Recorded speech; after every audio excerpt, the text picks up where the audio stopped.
জমজমের পানি খাওয়ার জন্য। কাম টু দি জমজম, জমজমের পানি তৃপ্তি সহকারে পেট ভরে পান করুন এবং কিছু পরিমাণ মাথায় ছেটান, মুখে ছেটান। শরীরের যদি এমন কোনো জায়গা থাকে যেখানে ধরুন আপনার কোনো অসুস্থতা আছে, ওইখানে আপনি নিয়ত করে ওইখানেও ছেটান, ধুয়ে নেন। প্রয়োজন আপনি উজু করে নিতে পারবেন জমজমের পানি দিয়ে, কোনো সমস্যা নেই। জমজমের পানি দিয়ে আপনি উজু করে নিতে পারেন। রাসূলুল্লাহ সাল্লাল্লাহু আলাইহি ওয়াসাল্লাম বলেছেন পৃথিবীর সর্বোত্তম পানি হচ্ছে জমজমের পানি। ঠিক আছে, তিনি আরো বলেছেন তিনি জমজমের পানি পান করতেন এবং বলতেন এটা বরকতময়, পরিতৃপ্তি দানকারী এবং রোগের প্রতিষেধক। ওয়াশিফা ও সুকমিন, হাদিসে এসেছে যে রোগের প্রতিষেধক হয়। জমজমের পানি পানের কিছু সুন্নাহ আছে। বিসমিল্লাহ বলুন, কিবলামুখী হন, দোয়া পড়ুন, দাঁড়িয়ে পান করুন। এই বক্তব্যটির মধ্যে কি আছে? একটু ইখতিলাফ আছে।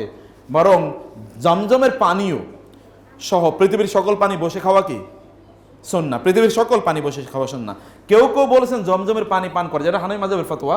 কেউ কেউ বলেছেন কিন্তু এই বক্তব্যটি দুর্বল, অতএব এই জায়গাটাকে আপনাদেরকে স্কিপ করতে হবে। আমি বরং বলবো যেমন আমি বসেই খাই সাধারণত, কারণ সুন্নাহ হচ্ছে বসে পানি পান করা।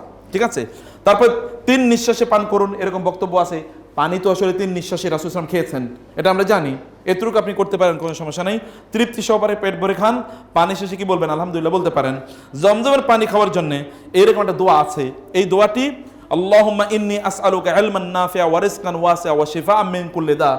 এই দোয়াটির ব্যাপারে বক্তব্য আছে যে দোয়াটি সহি কি সহি নয়, এরকম বক্তব্য আছে। আপনি যদি দোয়াটি না পড়েন তাহলে কোনো আপত্তি নেই।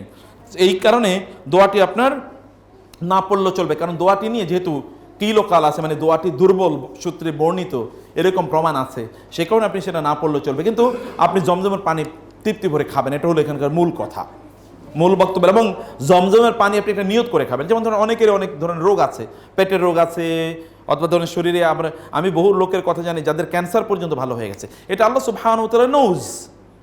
আপনার ইমানটা যদি স্ট্রং হয় তাহলে মানে এনি মিরাকল ক্যান হ্যাপেন। সে কারণে আপনি আপনার নিয়তের মাধ্যমে আপনি জমজমের পানি পান করবেন।